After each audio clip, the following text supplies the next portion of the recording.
Retour sur le plateau de Face à l'info avec comme invité exceptionnel Sarah Knafo. Nos mousquetaires sont là, ils sont avec nous, ils sont restés avec nous pour vous accueillir. Ma chère Sarah, c'est un honneur pour nous de vous recevoir. Merci beaucoup. Moi, c'est Vraiment. un bonheur d'être sur ce plateau mythique à vos côtés. Merci pour cette invitation.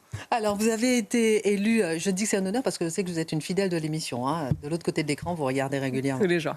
Vous avez été élue députée européenne sur la liste Reconquête. Vous siégez au Parlement européen au sein du groupe de droite nationale ENS, l'Europe des nations souveraines, dont vous êtes vice-présidente.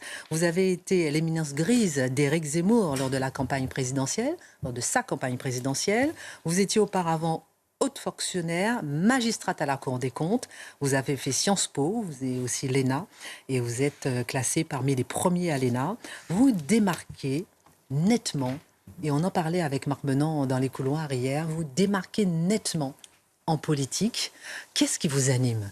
Merci beaucoup déjà. Ce qui m'anime, je pense que c'est comme vous Christine, comme vous tous sur ce plateau, comme les gens qui nous regardent et qui sont soit policiers, soit enseignants, soit qui sont bénévoles dans des associations, militants. C'est-à-dire que ce sont des Français qui ont des vies heureuses, qui ont des familles, des enfants, qui vivent bien dans leur couple et qui pourtant sont collectivement malheureux. Malheureux parce qu'ils voient un bijou, c'est-à-dire le pays qu'ils aiment, et qui sentent que ce bijou est en danger, qu'il est en déclin, et qui se demandent tous les jours qu'est-ce qu'on peut faire pour essayer d'empêcher ça, chacun à notre niveau. Donc moi, j'ai essayé par le service de l'État, dans une vie antérieure que vous avez citée. Et puis en 2021, j'ai essayé par un autre moyen, en créant avec Éric Zemmour le parti politique Reconquête. Et donc depuis, malgré les épreuves, les embûches, des coups durs parfois, je suis quand même assez fière du chemin parcouru. J'ai le sentiment qu'on a fait avancer beaucoup de sujets et qu'on a encore énormément de travail, donc voilà ce qui m'anime. Je voulais absolument vous situer votre parcours, rappeler que vous étiez magistrate à la Cour des comptes, parce qu'on va parler chiffres dans un instant, et vous tapez toujours dans le mille et assez fort. Autre question, comment vous avez vécu, vous qui avez été dans les coulisses de la campagne d'Éric Zemmour, comment vous avez vécu ce passage de l'ombre à la lumière ? Et quelle lumière ? Merci. Comme vous voyez, c'est-à-dire que je travaille avec passion, je me bats, j'essaye de porter les idées que je portais déjà dans l'ombre, comme vous dites, en coulisses. Je continue d'ailleurs ce travail de coulisses. On a un parti à structurer, on a des fédérations qui vivent, qui existent, qui font des actions tous les jours. Donc je continue ce travail de coulisses. Et pour le reste, je suis contente d'être passée à une action plus visible, on va dire, plus médiatique, parce qu'au moins les gens peuvent se faire leur avis sur moi par rapport à ce que je dis et pas par rapport à ce qu'ils lisent de moi, par rapport à ce que la presse people, les paparazzis voulaient bien en transmettre. Donc voilà, j'ai le sentiment d'être là où je dois être, au moment où je dois l'être. Alors, on parlera un peu de l'Europe, de la semaine dernière, qui est une semaine historique au Parlement européen. Vous allez nous dire pourquoi. On parlera de la droite. Mais d'abord, peut-être quelques réactions sur des sujets d'actualité. D'abord, on l'a appris ce soir, le suspect de Philippines, qui a été arrêté en Suisse, a finalement accepté, on l'a appris ce soir, d'être extradé. Qu'est-ce que cela vous évoque ? Je trouve que c'est une information aberrante. Quand on lit Monsieur accepte, donc un assassin qui a tué Philippines, monsieur accepte. C'est-à-dire qu'on demande son avis. C'est à lui d'accepter ou pas. Donc déjà, on a vraiment le sentiment qu'il est écrasé par la culpabilité, ce monsieur. En principe, quand on a tué une jeune fille, on lui a volé sa vie, on a brisé la vie d'une famille. On devrait au moins accepter le principe d'être jugé dans le pays où on a commis cette atrocité. Monsieur met des semaines. Et l'autre chose aberrante, c'est qu'on s'aperçoit à cette occasion qu'il est encore en liberté. Et ça, c'est fou, c'est inadmissible, inacceptable. Alors qu'il aurait déjà jamais dû être chez nous, on s'aperçoit que maintenant il est en Suisse, il est libre, il est toujours pas en prison. Et je comprends que ce soit très très dur pour la famille de Philippines d'entendre des nouvelles pareilles. Il avait refusé le 16 octobre et là, il vient d'accepter. Autre sujet d'actualité, ce soir, on en a parlé avec nos chroniqueurs tout à l'heure, Yacine Bellatar, invité particulier d'Emmanuel Macron qui vient renouer une relation qui était interrompue avec l'Algérie. Là aussi, un condamné pour menace de mort, celui qui avait soufflé à l'oreille du président de la République de ne pas se rendre à la manifestation contre l'antisémitisme. Quel regard portez-vous sur sa présence ? On a un peu un côté où plus rien ne nous choque venant de Macron. C'est-à-dire qu'on voit Yacine Bellatar avec lui et à première vue, on se dit mais c'est évidemment choquant. Un homme en jogging censé représenter les cités, les banlieues françaises devant un roi. C'est quand même le roi du Maroc. On ne vient pas en jogging devant le roi du Maroc. Et puis on se dit qu'avec Emmanuel Macron, maintenant, on s'attend à tout. Donc moi, ça me rappelle un vieux proverbe qui dit « Dis-moi qui tu fréquentes, je te dirai qui tu es ». Bah, je crois que la sagesse populaire ne se trompe jamais. Quand on voit ça, on comprend mieux. On a l'explication. C'est-à-dire que pour tous ceux qui se demandaient comment Emmanuel Macron peut adresser ses condoléances le jour où le Hezbollah est affaibli, comment est-ce que Emmanuel Macron peut dire que l'existence d'Israël ne repose que sur une décision de l'ONU, comment est-ce qu'Emmanuel Macron peut dire que les Israéliens sont en train de commettre des barbaries. Pour tous ceux qui se posaient ces questions, je pense qu'on a la réponse. On voit qui il fréquente, on voit qui il est. On comprend aussi, et d'ailleurs c'est pas mon imagination, on sait, c'est documenté, on sait que c'est Yacine Bellatar, vous l'avez dit, qui a conseillé à Emmanuel Macron de ne pas se rendre à la marche contre l'antisémitisme. Pourquoi ? Pour pas braquer ses amis antisémites. Donc voilà, c'est tout ce qu'on se dit quand on voit la présence de Yacine Bellatar aux côtés du président de la République. Autre sujet d'actualité, faire payer Notre-Dame, toujours une volonté d'Emmanuel Macron, en passant par la ministre de la Culture, Rachida Dati. On en a parlé aussi, ici face à l'info, j'aimerais bien avoir votre regard. Est-ce qu'il faut payer pour prier ? Alors tout le monde dit, en Italie ça se fait, dans d'autres pays ça se fait. On a besoin d'argent pour restaurer nos églises qui sont régulièrement incendiées en France. Est-ce que c'est une bonne idée selon vous ? Je crois que c'est une très mauvaise idée. Je ne comprends pas qu'on puisse faire payer l'entrée dans un lieu de culte. Alors quand on dit en Italie ça se fait, d'abord ça ne se fait pas partout. Ça se fait dans certaines églises et quand ça se fait, ils n'en sont pas particulièrement heureux. Les églises se plaignent régulièrement. C'est très difficile de déterminer qu'est-ce qui relève du culte, qu'est-ce qui relève du tourisme. Ensuite, quand on compare, si on prend l'exemple de l'Italie à la France, l'Italie, il n'y a pas la loi de 1905, donc c'est géré directement par le culte. Et le culte qui gère une église a à sa charge la rénovation du bâtiment. Et c'est pour rénover le bâtiment que chaque église est libre de faire payer ou pas une entrée. En France, on a choisi un autre modèle. C'est la collectivité, c'est l'État ou les communes qui sont responsables de l'entretien des bâtiments. Et l'État comme les collectivités, pour assurer leur mission, elles prélèvent déjà l'impôt. Pourquoi est-ce qu'elles nous feraient payer 2 fois ? Je pense que ça fait une transition avec le sujet budgétaire. C'est parce qu'en réalité, elles gèrent très mal l'argent qu'on leur donne déjà pour assurer leur mission. C'est-à-dire que si on voit ce que nous a dit Rachida Dati, elle évalue à 75 millions d'euros le bénéfice que pourrait rapporter le fait de faire payer 5 euros à tous ceux qui entrent à Notre-Dame. 75 millions d'euros qu'elle regarde déjà son propre ministère. Un exemple, 220 millions d'euros par an pour les subventions au cinéma. C'est-à-dire pour des films qui vont faire 10 entrées par an. Elle peut déjà commencer par couper dedans. Elle trouvera 3 fois de quoi ne pas racketter les gens qui veulent juste voir la beauté de Notre-Dame. Donc c'est l'État qui a à sa charge l'entretien. L'État a déjà les moyens. On sait qu'on est le pays le plus imposé du monde. C'est peut-être pas la peine de nous faire payer 2 fois. Alors vous êtes Madame Chiffre, hein, effectivement. Oui, vous aimez bien les chiffres, vous aimez bien montrer où est-ce qu'il faut couper, où est-ce qu'il faut tailler. Juste avant de venir sur les chiffres et sur le budget, il y a une petite polémique, on va peut-être passer rapidement, mais quand même, je m'attendais à... Je regardais un peu comment vous seriez venu habillé. Je vois que vous rougissez, en pantalon, en col roulé. Non, vous êtes en robe. Non, mais il y a une petite polémique avec Malika Sorel qui vous a un peu critiqué sur les réseaux sociaux en disant qu'au Parlement européen, bon, voilà, nos robe là, 3 points de suspension avec... Même vous verrait le soutien... Non, je n'ose pas. Vraiment, je vous pose la question, très sincèrement, je n'aime pas ce genre de questions et je n'aime pas lorsque la droite nationale se déchire, très sincèrement. Vous avez raison. En revanche, comme vous n'avez jamais réagi, je vous demande pourquoi vous n'avez pas réagi. Parce que, comme toutes les femmes françaises, j'aime la liberté. J'aime la liberté de ne pas réagir à ce genre de vulgarité. Je trouvais ça extrêmement vulgaire. Moi, ce qui me choque au Parlement européen, c'est les kéfiers de Rima Hassan, pas les dessous de mes collègues.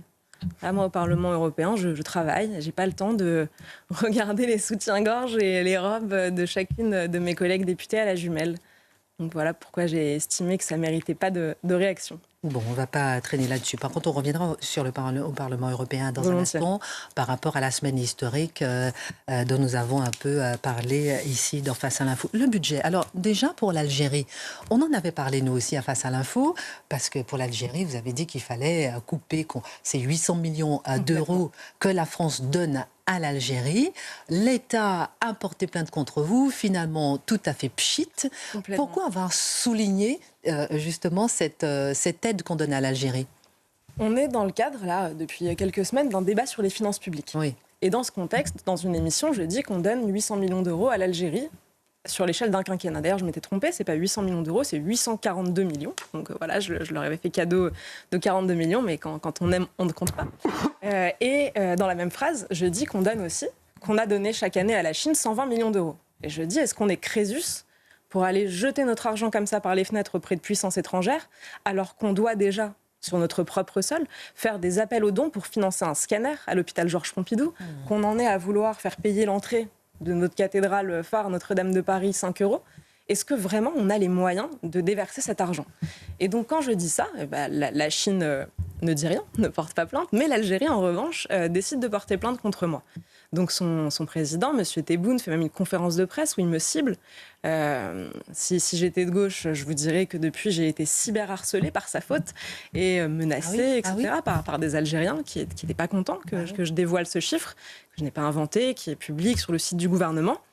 Et à la suite de ça, donc, il porte plainte, il se ridiculise, la plainte est classée sans suite, et fin de l'histoire. Mais pourquoi est-ce que le sujet de l'Algérie, à mon avis, révèle quelque chose?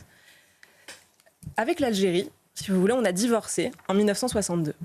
Mais le problème, c'est que c'est la France qui a eu la garde des enfants, et malgré ça, c'est toujours la France qui continue de verser la pension alimentaire. Et en plus, si on file la métaphore, on a affaire à un ex-mari très violent qui continue de nous insulter, et qui continue de prendre notre argent, et qui en plus a honte de prendre notre argent. Enfin, c'est la totale. Donc la seule chose que je dis, c'est divorçons pour de bon. Divorçons avec l'Algérie, traitons enfin l'Algérie d'égal à égal, que chacun se remette des névroses du passé, et qu'on puisse avancer. Vous voyez aujourd'hui Emmanuel Macron au Maroc, on voit qu'avec le Maroc, on peut avoir des relations d'égal à égal. Alors, c'est pas parfait, il y a plein de sujets qui mériteraient d'être abordés, typiquement les OQTF. Je vois que M. Retailleau est aussi de ce voyage au Maroc. Ce serait intéressant qu'on puisse traiter l'affaire des OQTF avec le Maroc. Il y a plein d'autres sujets. Mais avec l'Algérie, vous sentez qu'il y a une névrose patente qui, à mon avis, fait du mal des deux côtés. Ils sont pas heureux, on n'est pas heureux, divorçons. Ça ne jetterait pas de l'huile sur le feu? C'est tout le contraire. L'huile sur le feu est déjà là. Et il faut calmer la situation et leur dire on vous doit plus rien, vous ne nous devez plus rien, il n'y a pas de paternalisme, on vous parle plus comme à des enfants. Un adulte, c'est aussi un État qui est capable d'entendre la vérité. C'est pas normal d'avoir ce genre de réaction et qu'à la tête d'un État, il porte plainte contre une élue parce qu'elle ne fait que dévoiler un chiffre public. Alors, vous citez beaucoup justement où il faut couper. Justement, là, on est en train d'examiner le budget. J'aime bien, ça vous fait sourire. Non, parce que je vois ce qui est scandaleux. Et les Français sont révoltés en ce moment. C'est l'augmentation de taxes sur les billets d'avion, sur l'assurance vie, sur les PL, etc., etc. Et les Français ne comprennent pas. Alors déjà, première question sur le budget. Où faut-il couper, selon vous? Déjà, sur le budget, À part l'Algérie. Oui, ça c'est un exemple, c'est 800 millions sur 5 ans, on peut trouver partout. Déjà, ce qu'il faut comprendre, c'est la stratégie globale à avoir. Ce qu'il faut faire, c'est dépenser moins, que l'État dépense moins, pour pouvoir enfin taxer moins et que chaque Français gagne plus. Ça, à mon avis, c'est la seule bonne philosophie, c'est la seule philosophie qui peut nous sauver. Si je vous donne un exemple, le plan RUEF, on est en 1958, le général de Gaulle fait une intervention qui dure 10 minutes à la télévision et par ordonnance, il baisse le budget de l'État de 14%. 10 minutes à la télévision, 14%. J'attends le premier centime d'économie de Michel Barnier. Où sont les économies? J'en ai pas vu du tout pour l'instant. Alors, lorsque, par exemple, dans son budget. l'Élysée, l'Assemblée nationale, le Sénat renoncent à l'augmentation de leur budget, c'est pas un premier pas? Non, c'est pas un premier pas. Quand vous voyez qu'à côté, ça se chiffre en milliards et on touche pas 15 milliards d'euros d'aide publique au développement, si on revient sur ça, 23 milliards d'euros par an de subventions aux associations. C'est colossal. 30 milliards d'euros les ARS, avec 6 milliards à l'intérieur uniquement de dépenses administratives. Et ensuite, si on regarde la masse salariale de l'État, les fonctionnaires, je vous donne un exemple que je trouve particulièrement aberrant. Si vous prenez le nombre d'agriculteurs de 1980 à 2024, en 1980, vous avez 1 200 000 agriculteurs. En 2024, donc aujourd'hui, vous n'en avez plus que 400 000. Ça fait moins 66% d'agriculteurs. Sur la même période, vous prenez le nombre de fonctionnaires au ministère de l'Agriculture. On passe de 16 000 à 36 000, fois 2. Donc les agriculteurs, ça fait diviser par 2 le nombre de fonctionnaires fois 2. Enfin, vous vous rendez compte de l'aberration. Et en plus, qui dit plus de fonctionnaires au ministère de l'Agriculture, dit plus de normes. Un fonctionnaire, ça fait des normes. Vous l'avez dit tout à l'heure, j'ai fait l'ENA. À l'ENA, la matière phare, c'est une matière qui s'appelle la légistique. Quand on travaille sur la légistique, on nous apprend à rédiger des textes, rédiger des décrets, rédiger des projets de loi. C'est la matière phare. Donc un fonctionnaire, si à la fin d'une journée, il n'a pas rédigé une norme, il a l'impression qu'il n'a pas fait son travail. Vous mettez plus de fonctionnaires au ministère de l'Agriculture, ça vous fait plus de normes. Plus de normes, ça vous fait moins d'agriculteurs. C'est un cercle vicieux. Cet exemple, pour moi, est aberrant. Si je vous prends un autre exemple qui n'a rien à voir, est-ce que vous saviez, par exemple, que quand vous envoyez de l'argent dans un pays étranger, mettons à l'Algérie, ça va sembler pour une obsession, donc à n'importe quel pays étranger, si vous versez une pension alimentaire par exemple, elle est défiscalisée. Vous imaginez, on défiscalise l'argent qu'on envoie à sa famille à l'étranger. C'est-à-dire que l'État français perd 2 fois. Chaque année, c'est 15 milliards d'euros de transferts de fonds selon la Banque mondiale qui sont envoyés de la France, donc de l'argent français qui est envoyé à l'étranger. Et quand vous l'envoyez à l'étranger, vous pouvez le défiscaliser. C'est-à-dire que c'est autant d'argent qui sera jamais investi dans l'économie française, jamais dépensé dans de la consommation française, et en plus de ça, ils peuvent payer moins d'impôts. Vous avez des exemples comme ça à tous les étages. C'est-à-dire que quand vous regardez le budget de l'État ligne par ligne, vous devenez fou, vous vous dites mais c'est pour ça que je paye. Et c'est ce que les Français sont en train de comprendre. Et je suis très contente que depuis ces 3 semaines, on parle enfin de ces sujets. C'est pour ça que je souriais tout à l'heure, ça me fait plaisir qu'on puisse en parler. Il y a eu longtemps un désintérêt total. Et là, enfin, on vient sur les chiffres, on vient sur ce qu'on dépense chaque année en fait. Sarah Knafo, je ne comprends pas. C'est du bon sens tout ce que vous dites. J'ai l'impression. Peut-être que je me trompe, c'est du bon sens. Et pourquoi vous êtes a priori l'une des rares, en tout cas à en parler? Première question. Pourquoi, justement, la Cour des comptes, vous étiez magistrate à la Cour des comptes, mais la Cour des comptes fait souvent des rapports en demandant de faire des coupes. Pourquoi on n'est pas, la Cour des comptes n'est pas entendue? Pourquoi on ne l'assume pas? Pourquoi est-ce qu'on n'avance pas, justement, vers ces coupes budgétaires au lieu de taxer, encore une fois, les Français? Pourquoi? C'est une très bonne question. Je dirais, premièrement, par lâcheté. Vous avez vu les exemples que je vous ai cités. Regardez, moi, par exemple, je soulève seulement un pays, une aide publique au développement, regardez ce qu'ils veulent me faire subir. Donc déjà, je pense par lâcheté. Et ensuite, deuxièmement, parce que la classe politique n'aime pas l'économie.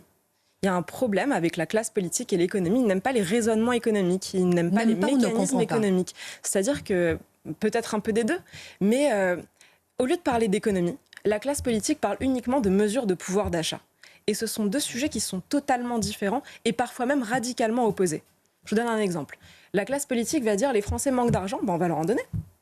Si le travail ne paye pas assez, on va faire des chèques. Mais quand vous faites des chèques, c'est logique. Il n'y a pas d'argent magique, il n'y a pas d'argent gratuit qui tombe du ciel. Donc pour vous faire un chèque, l'État va vous prendre de l'argent. Mais quand il vous prend de l'argent, il a besoin d'un fonctionnaire pour vous le prendre et il a besoin d'un fonctionnaire pour vous le redistribuer.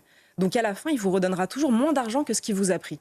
Et ça, c'est le mécanisme permanent de l'État. Le chèque, la subvention, les primes rénov', les primes à la casse, les primes, etc. Partout des primes.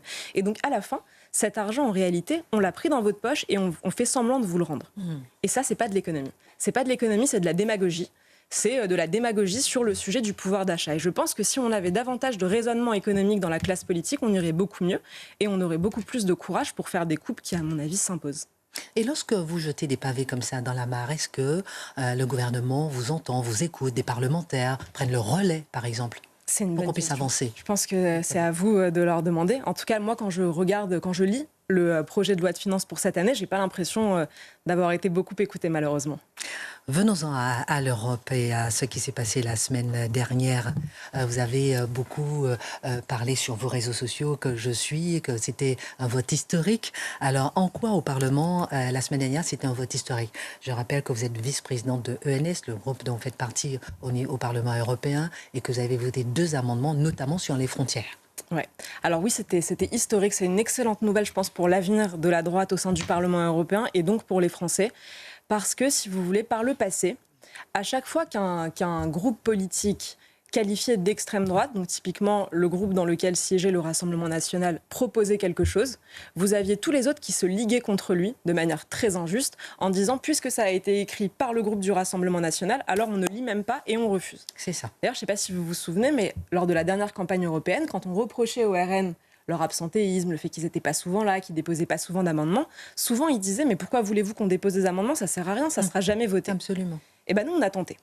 Avec mon groupe Europe des Nations Souveraines, on a tenté, on a rédigé des amendements et, miracle, ou bonne surprise, ils ont obtenu une majorité. C'est-à-dire que le PPE, le groupe de la droite et du centre, on va dire plutôt centriste, a voté tous ensemble cet amendement et grâce à ça, ça a obtenu une majorité. Alors c'est que le début. C'était 2 amendements qui traitaient d'immigration, donc c'est une bonne nouvelle parce que ça veut dire que sur ce sujet, on peut trouver des majorités. C'est que le début et ça signifie que maintenant, il va falloir tous se retrousser les manches et se dire que quand on travaille, ça va servir à quelque chose. Et ça, c'est, à mon avis, une excellente nouvelle. Et selon vous, en quoi une union des droites serait peut-être en train de naître ou de prendre forme avec ce vote? Ce que ça montre, c'est que au-delà des anathèmes, de ce qu'on appelle le cordon sanitaire, d'ailleurs je découvre à Bruxelles que le mot cordon sanitaire est utilisé par tous les Européens, d'ailleurs ils le disent en français. Je pense qu'on ne doit pas être très fier d'avoir exporté ce concept très peu démocratique, mais tout le monde dit le cordon sanitaire pour parler de ce qu'ils nous font subir, de ce qu'ils nous faisaient subir. C'est une excellente nouvelle qu'il soit rompu.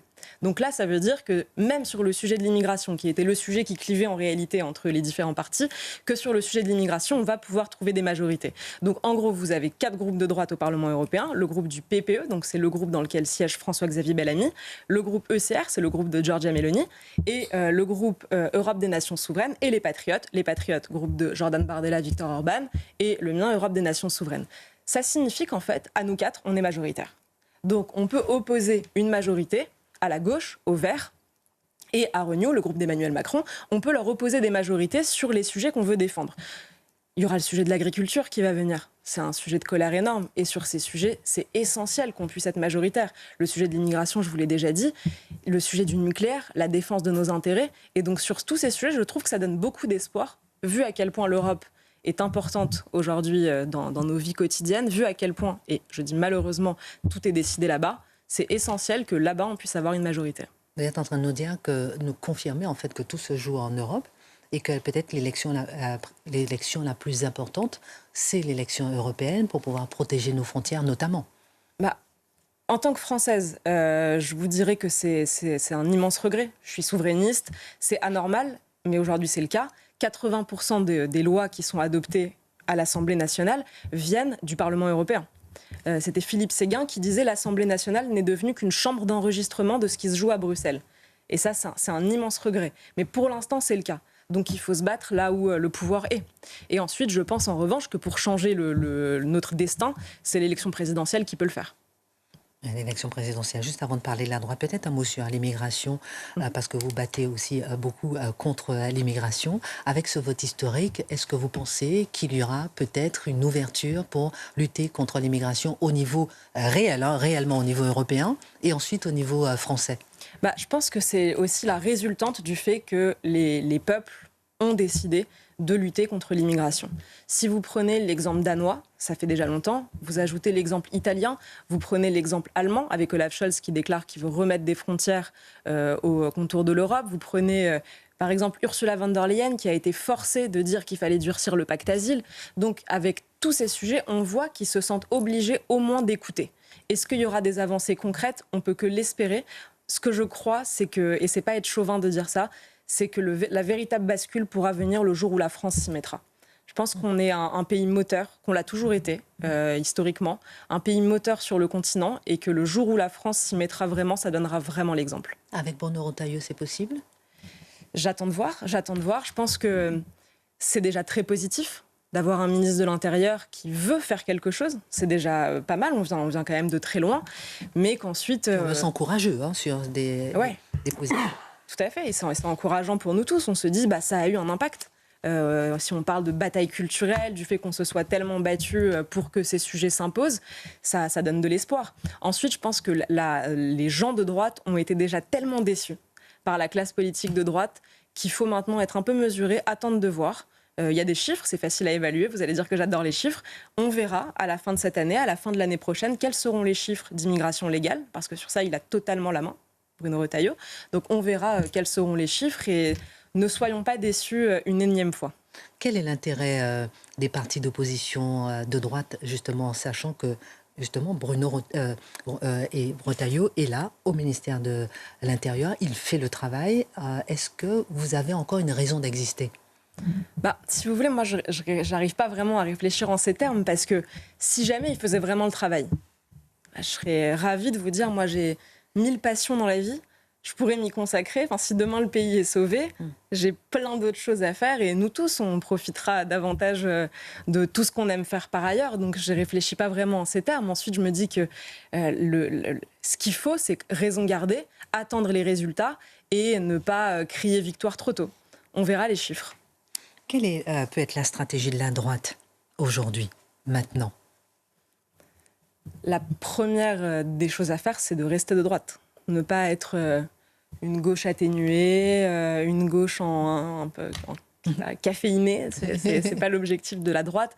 Donc c'est de rester ferme sur les idées, de ne pas laisser à la gauche le droit de nous dire ce qu'on a le droit et pas le droit de faire. Je pense que Mathieu Bock-Côté sera d'accord. Moi, je crois pas beaucoup en la stratégie de dédiabolisation. Je pense que quand on met un doigt dedans, c'est-à-dire qu'on accorde à la gauche le droit de nous dire ce qui est diabolique et ce qui ne l'est pas.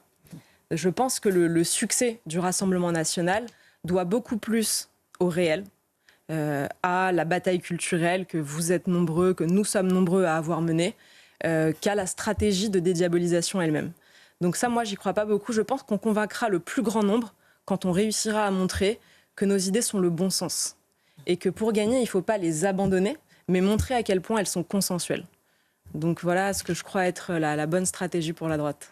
Oui, lorsque je vois, vous parlez beaucoup de la bataille culturelle, lorsque je vois le livre de Jordan Bardella qui est censuré, lorsque je vois le livre Transmania qui est censuré, pardon, mais on n'entend pas la droite.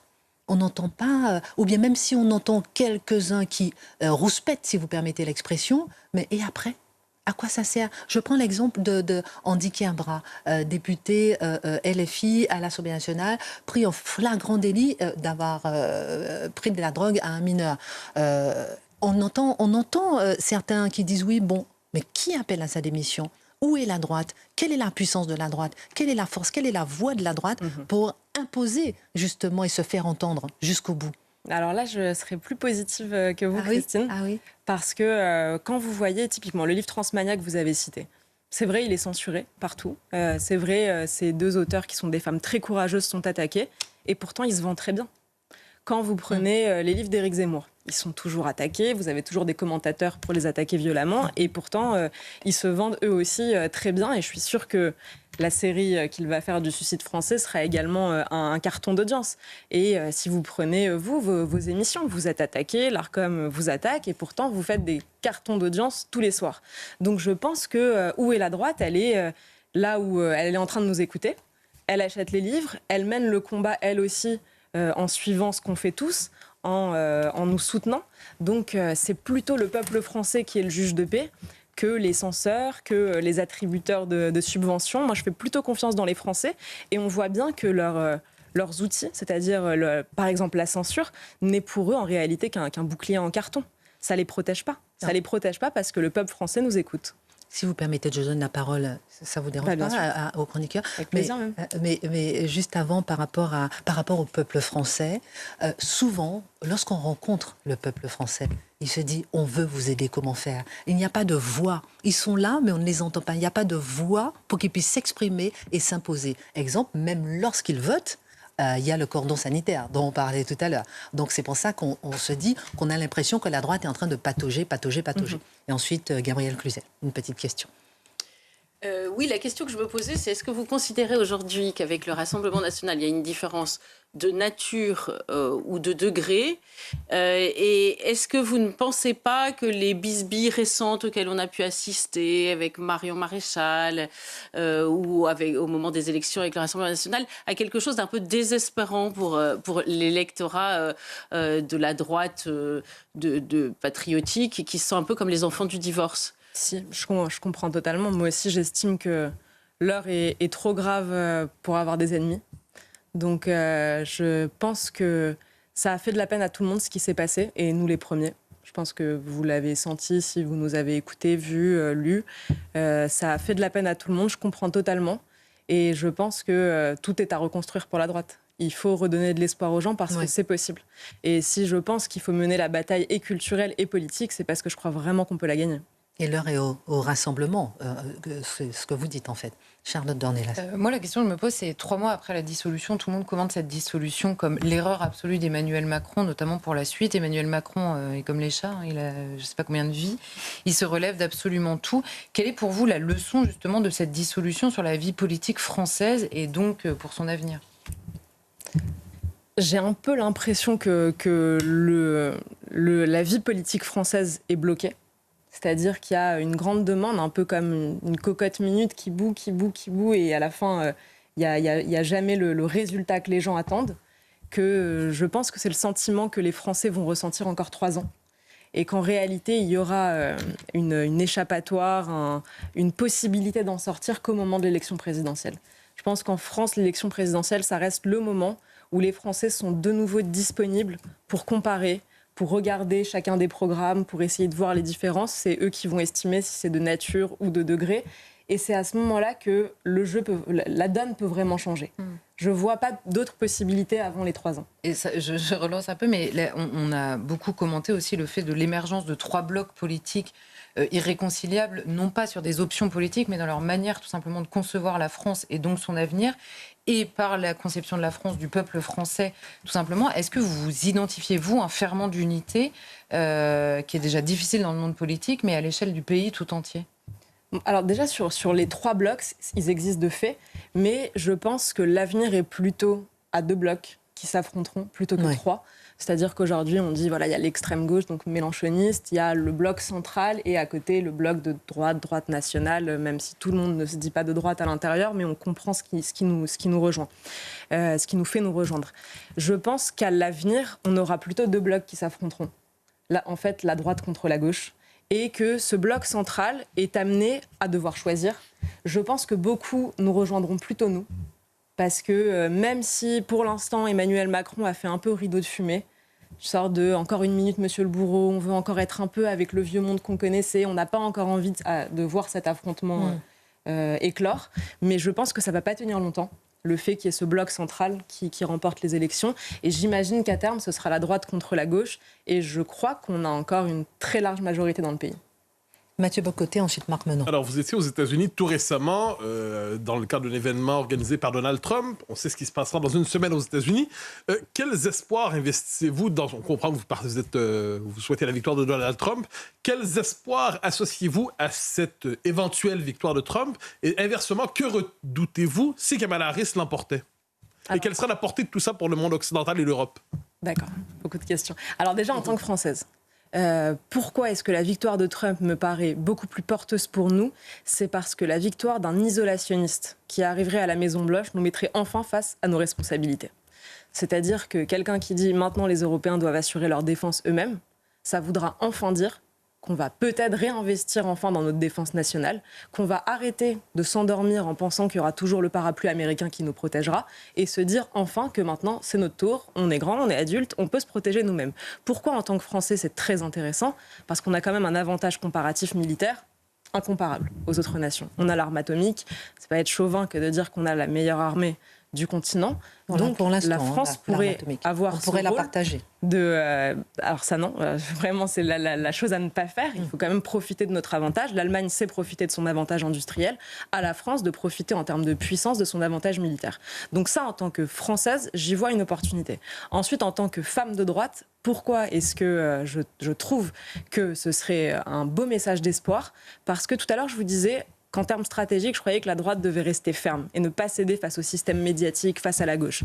Je pense que la victoire de Trump serait un magnifique symbole pour montrer à quel point est-ce que même en restant droit, en s'opposant au système médiatique tout entier, on peut l'emporter quand même. Je pense que ça casserait l'effet désespérant de la droite de dire mais on va toujours perdre. On va toujours perdre puisqu'on aura toujours France Inter et Libération contre nous, on ne gagnera jamais contre eux.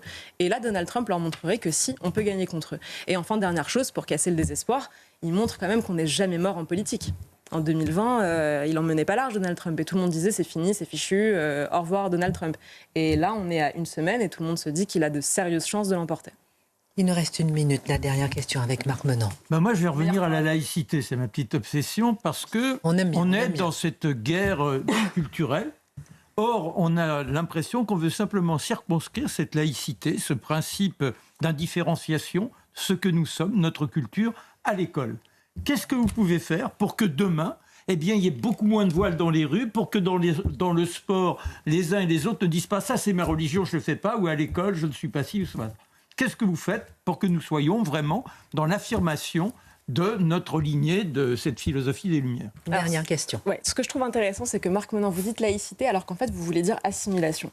Le voile dans la rue, c'est pas un sujet de laïcité, c'est un sujet d'assimilation. De même, pour le sport, c'est aussi l'assimilation. Je vous donne un exemple qui m'avait frappé dans un sondage. On demandait aux Français, est-ce que vous êtes pour l'installation de crèches dans les mairies? Et vous aviez, dans mes souvenirs, 70%, en tout cas une majorité de Français, qui disaient on est pour. Alors que là, on peut se dire c'est contraire à la laïcité. Ensuite, vous leur demandiez, est-ce que vous êtes pour l'interdiction du voile dans la rue? Vous aviez la même majorité de Français qui disaient oui, on est pour l'interdiction. Alors que pour le coup, ça ne contrevient pas à la laïcité. Donc en réalité, quand les Français, dans leur ensemble, disent laïcité, ils veulent dire assimilation. Ils veulent dire on veut que des gens qui viennent chez nous se comportent comme nous. On veut qu'ils aient nos mœurs, nos coutumes, nos manières de se vêtir. Donc je dirais que c'est plutôt l'assimilation la réponse. Sauf que la laïcité, c'est obligatoirement ce qui conduit à l'assimilation. Mais vous n'avez pas répondu à ma question. Qu'est-ce que l'on fait pour qu'on ne voit plus ces voiles se multiplier? On interdit le voile dans la rue. Très bien, voilà. Vous fallait le dire. C'est dans le programme de Reconquête. Oui, on interdit le voile dans la rue. Et on adhère à Reconquête pour donner de la force au parti qui le propose. Reconquête sera à la présidentielle 2027 ? Bien sûr, je l'espère. Merci infiniment, Sarah Merci Knafo. à vous. Merci. Vous dites que vous êtes sur le plateau mythique de Face à l'info, mais vous devenez mythique en tout cas. Merci d'être venu sur notre plateau.